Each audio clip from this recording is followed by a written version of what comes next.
Squidnapper here, doing a quick demo of the new Korg Electribe. Fairly big, made out of metal, and right here you have all of the different inputs. So it comes with the DC adapter right here, and then also these two MIDI cables, and then right now I have a auxiliary cord hooked up to the microphone, so we can hear a little bit of sound there. AA batteries, able to go about 4 hours, and went about halfway through my batteries. Press this button to turn it on. LED lights as well on the bottom right here, which is called your value knob. This is your oscillator. This will select your different parts. Here's your filter, your modulation, here are all your amp effects and your FX effects. Control pad, this is your volume, so that's your output level that you'll be hearing. Here you have your gate arp, which is your arpeggiator, and then you have the touch scale, and this will turn on or off the touchpad right here. Value knob, so this will be the thing that controls most of the LCD screen right here. You have these back and forward buttons, you have menu / enter, exit, shift, and right. Shift and right are how you save things down, and then the part buttons, which will move between different parts, oscillator, and this will select the different types of synths or kicks or drums that you'll be selecting. And then the other edit parameters underneath it, same with the filter, your edit parameters, same with your modulator, parameters to edit it, and here are your amp effects, so you have the level of your amp, and this button here will turn on your amp or off your amp for the specific part that you're on, and the pan will also pan left or right. Let's first start with the trigger button, which is right here, the one I have selected. This will basically give you a preview of each of the different parts that you have loaded into all of the little touch pads here. It's exactly 16 parts that you can load, and the trigger will tell you what kind of part you have. And this is for the pattern that I have loaded, which is Magician 1. It's one of the Korg presets. If I load in, let's say, Swinger 2, great. So the next thing we'll look at is the part mute. Now this is pretty important for when you're doing live playing, because this will tell you whether or not your part is going to be muted or not. And you can kind of control when the bass comes in, when the drums come in, and when your different lead parts come in as well. So I'll just show you a demo with Swinger 2, how you can use the mute part.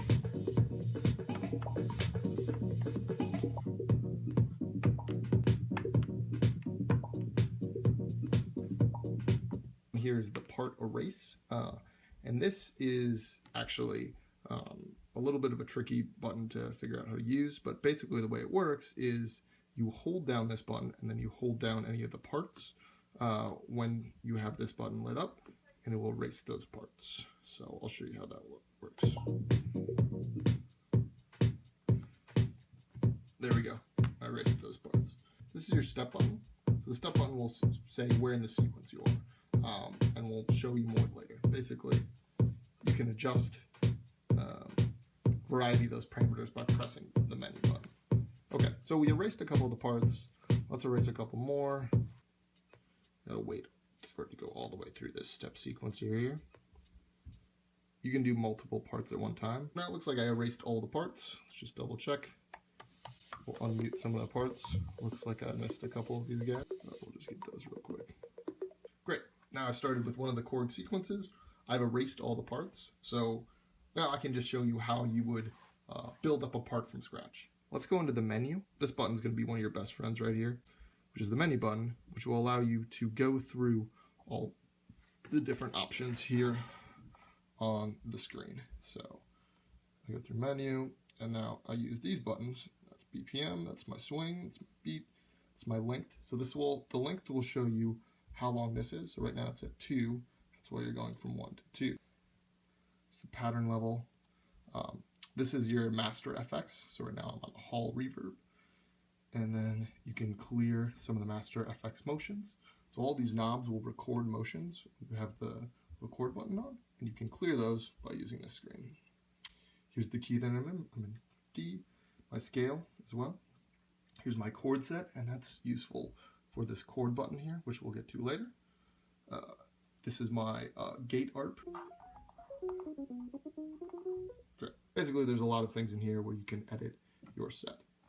And we'll get to some of these later. I'm just going to end at data utility, because this is the screen where you would export your pattern into Ableton Live. One of the things I forgot is, before you get started, you're going to want to make sure you load in a SD card right here.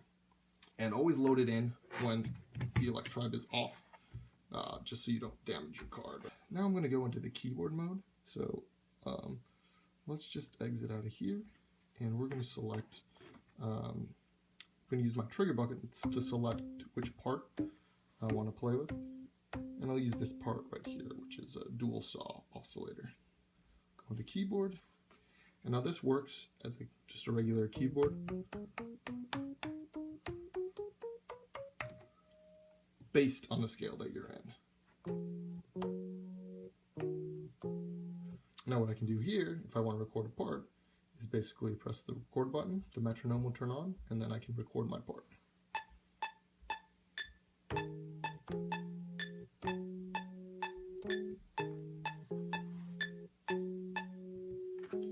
And then just press record when you're done, and it will remember the part that you're in. So I like that part, that works for me.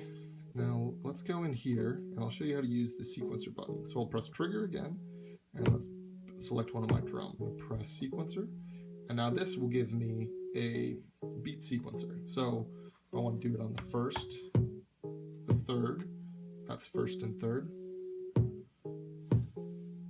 Now if I want to do it first, second, third, and fourth, that's for that part. So you see how it's basically muting once we get to the second part? That's because I need to go click here and then do my sequencer there. And let's make that a little different.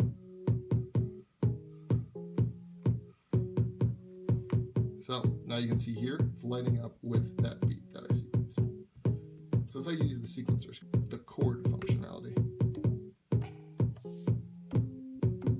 Right. So this is the chord functionality. So in keyboard, it would sound like this. Chord mode, it would sound like this.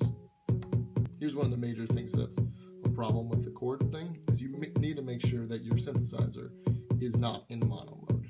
So let's go in here and check out what we're working with. Great. So we're in mono. You can see right here. So let's just switch that with our value knob to poly 1. Now this should be able to play chords.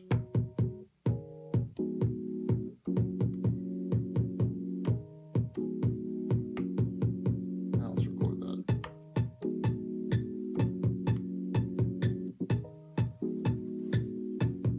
Great. Let's go into another part. Let's add a hi-hat. I don't like that hi-hat a lot. So here's something which will really make it so you can customize your sets. Because right now I'm just working off the chord template. If I select here, I can change the different types of claps. Let's pick a different one.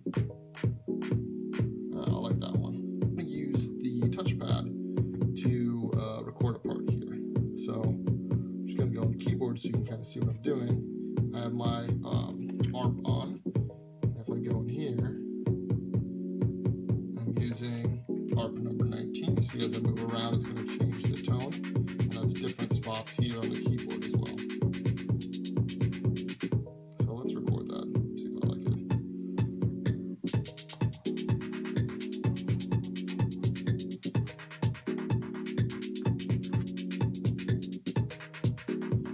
Great, I like that. Okay, well, that's it for now. Tune in for my next video. More information on adding FXs, working with the amp,